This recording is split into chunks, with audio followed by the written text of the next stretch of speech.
Hey, Colabcoaching yet again to share some wise words of wisdom for the week. Week number 2 of the seasonal depression series. Week number 2. Now, the question slash thought I have for you this week is, why does seasonal depression happen to you? Why does seasonal depression happen to you? Now, first week we talked about what seasonal depression was. This week we want to go a little bit deeper and actually do a little bit of work with figuring out why are these things happening to you. Now, of course, I like to say that these situations such as depression, seasonal depression, whatever it may be, anxiety, they're happening to you. They are not who you are, but they are happening to you. Now, what I mean by happening is that you are living your life and suddenly you get these emotions, suddenly you get these feelings, suddenly your mood has changed or your actions start to change because of your mood and things of that nature. But now we have to figure out, well, why is this happening? Of course, I talked about last week that seasonal depression usually happens during certain seasons, hence the word seasonal depression. But that doesn't mean that it just stops. When it starts at maybe in the fall and in the winter, okay, we get that. But most of the time it doesn't just stop in the fall and winter. As soon as springtime comes, yes, those feelings may not be as strong, but those feelings still linger. And we have to talk about the underlying feelings and the underlying reasoning behind why seasonal depression happens in the first place. Of course, yes, it's getting cold outside. Yes, you're not in the sun as much. Yes, you don't feel the warmth of outside and attributing to outside, such as people being outside, you doing more activities outside, and you get depressed. I get that. But I want you to dig deeper. I want you to go deeper and figure out, well, where did it start? How did this happen? Yes, you are going through this in the moment. And of course, I'm speaking to the people who are going through seasonal depression or get seasonal depression, or somebody who has seasonal depression. But we know that it started at a certain point. You have to know that. And if you don't know that, let's talk about it. That's what we're here for. That's what I'm here for today, to talk about that. So think about it. I wanted to ask you this question. Where did it all start? In a sense, where did it all go wrong? As far as you getting this seasonal depression, was there something that sparked that feelings during the fall and the winter? Did something happen to you during the fall and the winter? Um, is there a reason why you feel this way during the fall and the winter other than the weather? Because yes, the weather, it attributes to it and it sparks it, as far as it keeps the flame going. But where's the gas? There was some gas that had to keep that sparked the whole fire, that pushed the whole fire to get started. There was some wood underneath the fire to keep it kindling and let it grow. There had to be maybe some object or some situation or some person that made you feel this way, and now you're going through these situations every year. What is triggering you to have seasonal depression? Now, we talked about depression, and we know that depression has to deal with maybe your mood changing, as I said a little bit earlier. Maybe your appetite has changed. Maybe you feel like things are not going right in your life, and maybe you feel like things are not happening the way you thought they were, and you're depressed about that. I get that. But let's talk about, where did it start? Now, the source of everything may not be as easy to find out as we think it is. Of course, we hope that as soon as you think about something like, oh, the light bulb hits your head, and all of a sudden, oh, wow, I know exactly where this came from. I know where this originated from. I know that when this person treated me this way, I got depressed. Or I know in the fall somebody died, and now every time it's fall or winter, I can't help to get depressed. Or I know that a traumatic experience that happened to me, that really affected me or the people around me, happened in the fall, and now I can't help but to think about that whenever it's the fall and the winter. Just like sometimes people get really excited about the fall and winter because of the season changing. As I talked about last week, the clothes, you get to wear different type of clothes.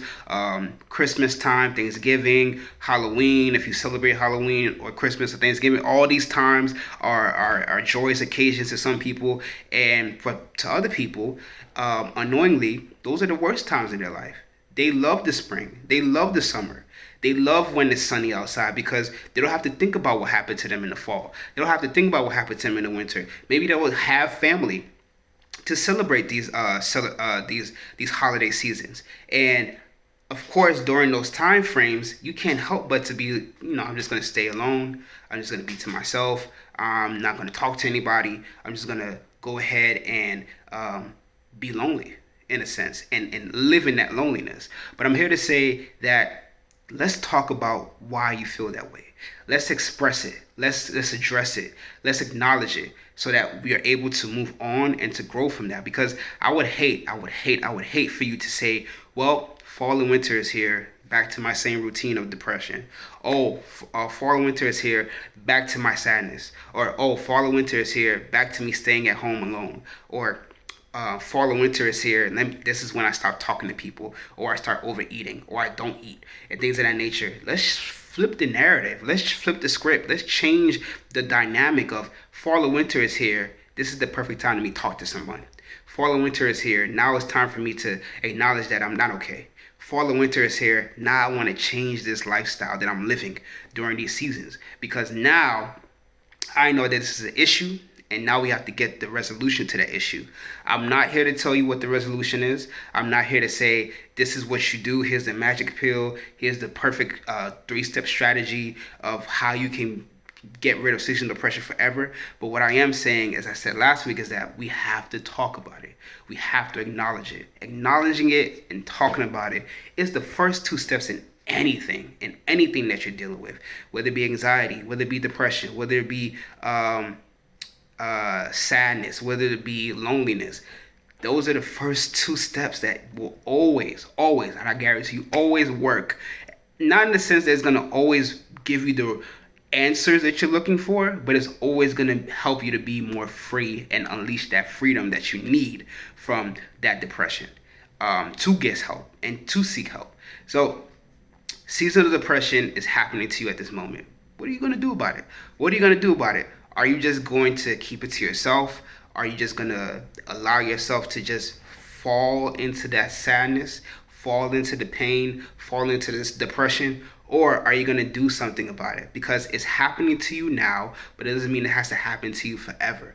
Simple as that. So you're asking me and you're looking at me and you're like, okay, why is seasonal depression happening to me? Why is seasonal depression happening to me? Yes, the weather has something to do with it, but the weather is not the only reason why you have seasonal depression. It may spark it, but it doesn't mean that that is the cause of it. There has to be something underlying that's causing you to have seasonal depression. Maybe a traumatic event, maybe a situation, maybe just the atmosphere around you during those time periods, maybe your childhood or adulthood that you haven't addressed. I'm here to say that it's happening to you now, but it doesn't mean it has to happen to you forever. This is the time, as I said before, to seek help. This is the time for you to talk to someone. This is the time for you to acknowledge that you're not okay and that you need someone to talk to. Simple as that. So think about this. Move on with this. Please, please, please talk to me about this if you need to. Seasonal depression is real. Don't act like it's not real. Don't act like it's not something that you need to have a solution to, because you will end up having seasonal depression every year of your life, every fall and every winter. And there's beautiful things that happen in fall and winter that you are not taking advantage of, and people are not taking advantage of. Maybe it's not holidays, but it could be something else. Let's talk about it. Let's talk about it. So go to my website, yourcolabcoach.com. Fill out that relationship checklist and sign up for that free 15-minute conversation with me. That way we can pinpoint exactly what the issues are and we can work together. I'm here to help you and to work with you. Facebook Collab Coaching, Instagram Collab Coaching. All my series and all my videos are on YouTube. Colab Coaching, COLAB Coaching. Seasonal depression is happening to you. Now what are we going to do about it? Thank you so much. Have a wonderful day, and share this with anyone that's struggling with seasonal depression and they can't understand why it's happening to them other than just the weather. There has to be more to it. Have a wonderful day. Bye.